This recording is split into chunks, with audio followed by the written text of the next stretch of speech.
18 মাসের হিসেবে এটি দাঁড়িয়ে গেছে 21,44,000 ট্রিলিয়ন বা 21,44,000 কোটি টাকার ঋণ দাঁড়িয়ে গেছে।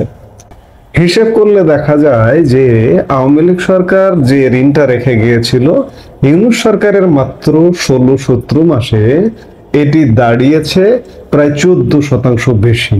প্রশ্ন হচ্ছে যে ডক্টর ইউনূস এত ঋণ করছেন কেন? ডক্টর ইউনূস কেন ঋণ করছেন? আপনারা জানেন যে ডক্টর ইউনূস আসলে ঋণের মানুষ, ঋণের মধ্যেই বসবাস করেন, ঋণেই খান, ঋণেই ঘুমান। বিষয়টা এমন, ঋণের ব্যবসায়ী তিনি। খানিকটা একটি সংস্কৃতি প্রবাদের সাথে যেন মিলে যায় যে ঋণাং কৃত্যা ঘৃতং পিবেত যাবত জীবেত সুখং জীবেত, অর্থাৎ ঋণ করে হলেও ঘি খাও, যতদিন বাঁচো সুখে বাঁচো। ডক্টর ইউনূস কি এই নীতিতে বিশ্বাস করেন? আজকে যদি বাংলাদেশের ঋণের কথা হিসেব করেন বা ঋণের অবস্থাটা যদি আপনি বুঝতে চান, যে বাংলাদেশে আর্থিক বাজেট, বর্তমান বাজেটটাই যদি আপনি ধরেন 8 লক্ষ কোটি টাকার কাছাকাছি। আগের বছরের বাজেটও প্রায় 8 লক্ষ কোটি টাকাই ছিল, কাছাকাছি। সামান্য কিছু রদবদল হয়েছে, তাছাড়া একই রকম বাজেট আপনার 8 লক্ষ কোটি টাকা, কিন্তু ঋণ আপনার 21 লক্ষ কোটি টাকা, আমার বাজেটের প্রায় 3 গুণ। এবং ডক্টর ইউনূস 14% বাড়িয়েছে। কেন ঋণ বাড়ালেন?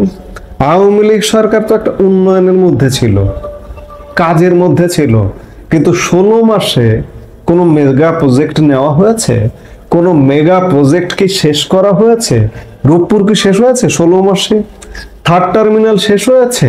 বা এই ধরনের আরো যত কর্মকাণ্ড ছিল, কোন কর্মকাণ্ড কি শেষ হয়েছে? কিংবা কোনো বড় কর্মকাণ্ড কি শুরু করা হয়েছে? শুরু করা হয়নি। দেশ চালাতে এবং দেশের অর্থনীতির চাকা সচল রাখতে সমানে ঋণ করা হচ্ছে, যার দরুন মাত্র 16 মাসে 2.5 লক্ষ কোটি টাকা ঋণ বেড়েছে। এর মধ্যে অভ্যন্তরীণ উৎস আছে এবং বৈদেশিক উৎস আছে। আজকে যদি আপনি ঋণের পরিমাণটা হিসাব করেন, আজকে যে শিশুটা জন্ম নিচ্ছে, সেই শিশুটি জন্মেই প্রায় 1,20,25,000 টাকা ঋণের বোঝা মাথায় নিয়ে পৃথিবীতে আসছে।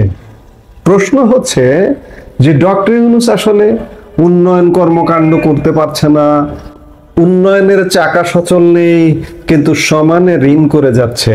কেন ঋণ করে যাচ্ছে?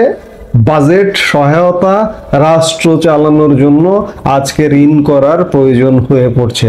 আপনি খেয়াল করে দেখুন যে ডক্টর ইউনূস এমন একটি সরকার, যে সরকারকে আপনারা অনেকে নোবেল লরিয়েট, নোবেল বিজয়ী ইউনূসের সরকার মনে করেন। তিনি বাংলাদেশকে পৃথিবীর একটা ভিন্ন মাত্রায় পৌঁছে দেবেন। যারা মনে করেন তারা একটু বিবেক দিয়ে একটু জিজ্ঞেস করুন তো যে আসলে কি হচ্ছে। একটি উদাহরণ দিয়েই আমি এই সংক্ষিপ্ত আলাপটা শেষ করতে চাই যে ডক্টর ইউনূস পদে পদে ব্যর্থ, এমনকি রাজস্ব আহরণে পর্যন্ত ব্যর্থ। গত অর্থ বছর, লাস্ট যে অর্থ বছরটা গেল, সেই অর্থ বছরে রাজস্ব ঘাটতি প্রায় 1 লক্ষ কোটি টাকা। 4,80,000 কোটি টাকা রাজস্ব আয়ের লক্ষ্যমাত্রা নির্ধারণ করার পরে রাজস্ব আদায় হয়েছে 3,80,000-এর মতো। অথচ দেখুন, আওয়ামী লীগ সরকার পচা সরকার, আওয়ামী লীগ সরকার খারাপ সরকার। তার আগের দুটো অর্থ বছরে যদি দেখেন যে আওয়ামী লীগ সরকার 2022-23 অর্থ বছরে রাজস্ব ঘাটতি ছিল 44,000 কোটি টাকা, 2023-24 অর্থ বছরে রাজস্ব ঘাটতি ছিল 38,000 কোটি টাকা। আওয়ামী লীগ সরকার এতই পচা, আওয়ামী লীগ সরকার এতই খারাপ, তারা রাজস্ব আদায়ে যেমন অ্যাক্টিভ ছিল, রাজস্ব আদায়ে যেমন সফল ছিল, উন্নয়নে যেমন সফল ছিল, ঠিক তেমনি নানান কর্মকাণ্ড, সোজা কথা দেশের অর্থনীতির চাকা সচল থাকতো।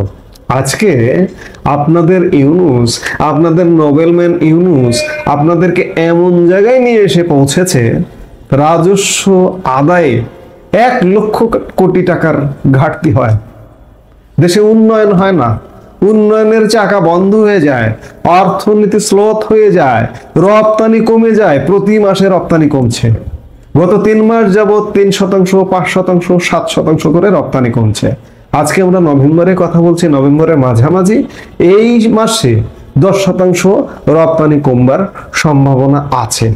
কাজেই এভাবে যদি চলতে থাকে তাহলে ঋণের বোঝা, আজকে যে শিশুটি 1,20,25,000 টাকা ঋণের বোঝা মাথায় নিয়ে জন্ম নিচ্ছে, আগামী 1 বছরের মধ্যে এটা 1.5 লাখ টাকা ঋণের বোঝা পার হেড যে হবে, তাতে কোনো সন্দেহ নাই, সংশয় নাই।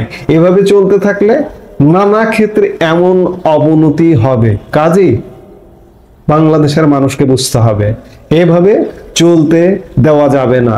এবং অন্যায় কোথায় হচ্ছে, কি হচ্ছে, এই অন্যায়ের বিচার হতে হবে।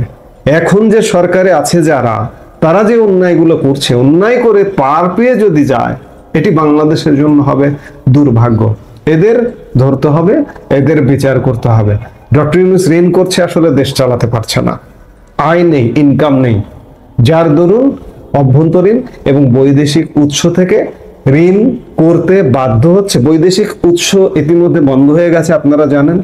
IMF ডক্টর ইউনূসকে এসে অনেক দেনদারবর করে একটি কিস্তি ছাড় করেছিল, কিন্তু বাকি কিস্তিগুলো আর দিচ্ছে না বা দেবে না। নির্বাচিত সরকার না আসা পর্যন্ত ঋণের কিস্তি IMF ছাড় করবে না, এটি জানিয়ে দিয়েছে। অর্থাৎ বৈদেশিক ঋণ পাওয়ার হার বন্ধ হয়ে যাচ্ছে। আপনি ঋণ শোধ করবার আপনার সক্ষমতা নেই, আপনাকে ঋণ দেবে না তো। এবং বৈদেশিক সাহায্য, ঋণ অন্যান্য উৎস থেকে কিন্তু বন্ধ হয়ে গেছে। এই যে বাড়তি যে 2.5 লক্ষ কোটি টাকা, এটার বেশিরভাগ হচ্ছে অভ্যন্তরীণ উৎস থেকে। বৈদেশিক জায়গা কোনো টাকা দেয় না, চীন কোনো টাকা দেয় না। ভারতের যে অর্থায়ন ছিল বিভিন্ন প্রজেক্টে, ভারত সেই অর্থায়নগুলো বন্ধ করে দিয়েছে। মানে রাশিয়া টাকা দেয় না, কেউ এখন টাকা দেয় না, IMF টাকা দেওয়া বন্ধ করে দিয়েছে। তাহলে এখন ঋণও পাবে না। তাহলে কি হবে? দেশ পুরোপুরি লকডাউন, শাটডাউন হয়ে